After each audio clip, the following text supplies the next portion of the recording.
चुपचाप नगर का रहस्य बहुत दूर एक पहाड़ी की गोद में बसा था एक छोटा सा गांव। चुपचाप नगर, नाम जैसा वैसा ही था गांव। ना कोई शोर, ना हल्ला। यहाँ के लोग धीरे बोलते थे, बच्चे फुसफुसाकर खेलते और यहाँ तक कि मुर्गा भी कूं कूं करके चुप हो जाता था। यह गांव बाकी दुनिया से बिल्कुल अलग था, शांत, सादा, लेकिन बेहद रहस्यमय। यहाँ की एक बात और अनोखी थी, यहाँ कभी कोई बीमार नहीं पड़ता था। न जुकाम, न बुखार, न कोई बड़ी बीमारी। डॉक्टर नाम की चीज वहां बस कहानियों में थी। इस गांव का सबसे जिज्ञासु बच्चा मनु, 11 साल का, कुछ अलग था। उसे चुप रहना बिल्कुल पसंद नहीं था। माँ, ये गांव इतना चुप क्यों है? कोई हंसता क्यों नहीं? बेटा, सवाल मत पूछो। यहाँ सब यूं ही चलता है। जितना कम बोलोगे उतना अच्छा। पर मैं तो बोलना चाहता हूँ, मुझे आवाजें अच्छी लगती हैं। अरे मनु, चुप रहो। ज्यादा बोलोगे तो बुरा होगा। हमारे गांव में यूं ही सब ठीक है। गांव के बाहर एक पुराना बरगद का पेड़ था जिसे सब मौन वृक्ष कहते थे। कोई कभी उसके पास नहीं जाता था। कहा जाता था कि जो भी वहां गया वो फिर पहले जैसा नहीं रहा। एक शाम मनु वहां पहुंच गया। क्या वाकई ये पेड़ रहस्यमय है? ये क्या एक पुरानी किताब? जैसे ही उसने किताब उठाई, अचानक हवा तेज हो गई और किताब अपने आप खुल गई। मनु, तू वो है जो बोलता है। तेरे शब्द ही इस गांव की आखिरी उम्मीद है। तुम कौन हो? मैं इस गांव की दबा दी गई आवाज हूं। किताब ने मनु को गांव का एक पुराना सच बताया। सैकड़ों साल पहले चुपचाप नगर एक सामान्य गांव था, जहां लोग हंसी खुशी रहते थे। लेकिन गांव का एक राजा प्रलाप शब्दों की शक्ति से डरता था। उसे लगता था कि बातें सवाल और विचार विद्रोह को जन्म देते हैं।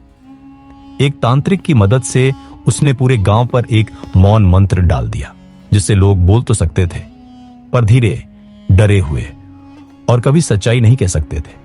इसका एक साइड इफेक्ट यह हुआ कि कोई बीमारी, कोई तकलीफ गांव में नहीं आती थी, लेकिन खुशी, हंसी और रचनात्मकता भी गायब हो गई थी। जो बोलने की कोशिश करता वो या तो बीमार पड़ जाता या उसे गांव छोड़ना पड़ता। अगर तू सच्चा, निडर और दिल से बोलने वाला है तो तू इस मंत्र को तोड़ सकता है। लेकिन इसके लिए तुझे 3 काम करने होंगे। मैं तैयार हूँ। तुझे सबसे बुजुर्ग आदमी से सच बुलवाना होगा। वो पहुंचा गांव के सबसे बुजुर्ग बाबा अंबरनाथ के पास। बाबा, मुझे बताइए, राजा प्रलाप ने क्या किया था? राजा प्रलाप, उसे शब्दों से डर था। उसने मंत्र डाला, मौन का मंत्र। आपने क्यों नहीं रोका? हम डर गए थे बेटा, और सालों तक चुप रहे। ये सबसे बड़ा अपराध था। बाबा की कांपती आवाज के साथ सच बाहर आ गया। तुझे गांव के सबसे डरपोक बच्चे को हंसाना होगा। अब मनु पहुंचा गोपू के पास, 6 साल का बच्चा, जो इतना डरपोक था कि खुद से भी डरता था। मनु ने उसे हंसाने की ठानी। अरे गोपू, देख, मैं बंदर बना, उछलता है, मुंह बनाता है। बच्चे मुस्कुराते हैं, पर गोपू चुप। फिर मनु ने मजाक किया।